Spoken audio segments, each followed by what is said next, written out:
नमस्कार दोस्तों, आप सभी का स्वागत है आपके अपने चैनल लॉडिट में। आज हम बात करेंगे बिजली बिल माफ़ी योजना के बारे में। बहुत सारे उपभोक्ताओं को इस बारे में काफ़ी कन्फ्यूजन है कि रजिस्ट्रेशन का अमाउंट और टोटल आउटस्टैंडिंग का अमाउंट मैच नहीं कर रहा है। काफ़ी लोगों ने अपना सरचार्ज या मूलधन में जो भी छूट मिली है वो मैच नहीं कर रहा है। इसके लिए मैंने पहले भी अपने चैनल पर एक वीडियो बनाई थी, उस पर काफ़ी लोगों ने अपना प्यार दिखाया, तो काफ़ी लोगों ने मुझे कॉन्टैक्ट भी किया था अपने इश्यूज़ को लेकर के, अपने एरर्स को लेकर के। आइए आज हम आप बात करते हैं शुरू से लेकर के।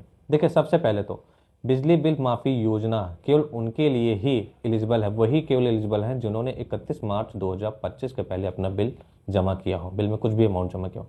अगर आपने 31 मार्च 2025 के बाद अगर आपने बिजली में कुछ भी छोटा सा भी पेमेंट, चाहे आपने 1,000 रुपये जमा क्यों ना किया हो, आप ओटीएस स्कीम के लिए एलिजिबल नहीं है।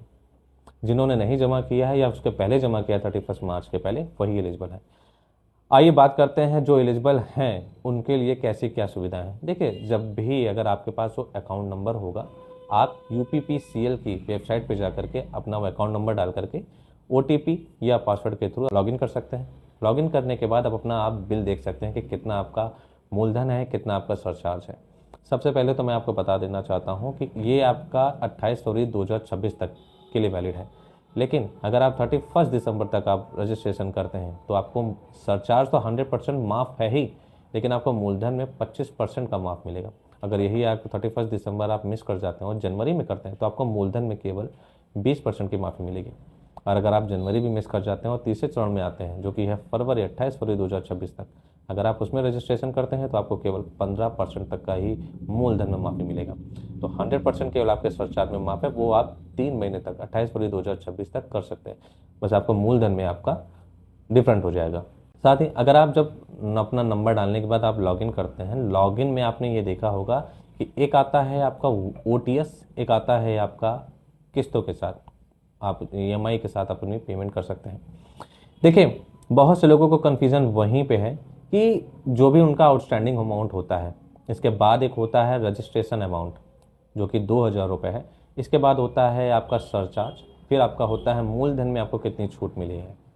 इसके बाद आपका जो लेस अमाउंट होता है, अगर आप उसे कैलकुलेट करेंगे, चाहे ओटीएस का हो वन टाइम में हो, चाहे आपका किस्तों में हो, दोनों अगर आप आउटस्टैंडिंग अमाउंट का आपका जो भी आपका या टोटल जो बिल बना है, अगर आप उसमें टोटल छूट को लेस करते हैं तो जो आउटस्टैंडिंग अमाउंट है आप हमेशा जोड़िएगा तो वो 2,000 रुपये लेस करके ही आता है। इसका मतलब आपको जब भी आप अपना इसको प्रोसीड करोगे, चाहे ओटीएस के माध्यम से और चाहे आप करते हो ईएमआई के माध्यम से, दोनों ही कंडीशन में आपको 2,000 रुपये का अमाउंट तुरंत जमा करना होगा। आप इसके लिए अपने नेट बैंकिंग, अपने debit card, credit card, UPI के माध्यम से भी आप इसे पेमेंट कर सकते हैं। अच्छा, वन टाइम में अगर आपको जो पेमेंट करनी है तो आपको मैं पहले बता देना चाहता हूं कि आपको सबसे पहले 2,000 रुपये का अमाउंट जमा करना है। जो आपका आउटस्टैंडिंग अमाउंट है वो आपका उतना ही अमाउंट आपको अगले महीने का जो भी बिल जनरेट होगा और ड्यू डेट जब भी होगी, ड्यू डेट के पहले आपको पेमेंट कर देनी है। साथ ही ईएमआई में भी आप अपना जब भी उससे प्रोसीड करते हो तो 2,000 रुपये का अमाउंट आपको तुरंत जमा करना है, और जो आउटस्टैंडिंग उस पर शो कर रही है जिसमें ऑलरेडी आपका रजिस्ट्रेशन अमाउंट लेस हुआ है, आप उसको जितनी भी किस्तें आपकी उसमें बनती है उस हिसाब से आपको जमा करना है। तुरंत रजिस्ट्रेशन का अमाउंट जमा करने के बाद आपको बिजली का बिल नहीं जमा करना है, आपका पेबल अमाउंट शून्य हो जाएगा। बस आपकी जो किस्त बन जाएगी वो आपके नेक्स्ट बिल जब जनरेट होगा, आपका जो भी करंट का जो भी बिल होगा, अमाउंट होगा, और आपकी ये किस्त अमाउंट दोनों टोटल होकर के आएगा। आपको उसी समय ये जमा करना है।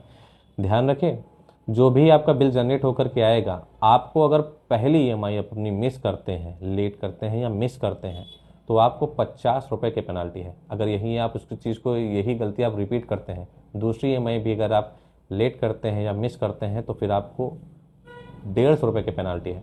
और यहीं अगर आप तीसरी भी आप मिस कर जाते हैं तो आपको 300 रुपये की पेनाल्टी है। लेकिन साथ ही चौथे में आपको जो है, ये जो स्कीम का आपने बेनिफिट लिया है, ये पूर्ण रूप से खत्म कर दिया जाएगा।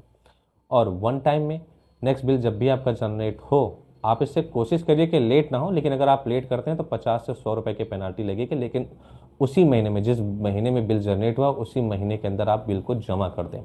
अगर आपको बिजली बिल को लेकर के कोई भी कन्फ्यूजन है तो आप हमें सीधे कांटेक्ट कर सकते हैं। मेरा नंबर पोर्टल पे है और आप मुझे कांटेक्ट कर सकते हैं।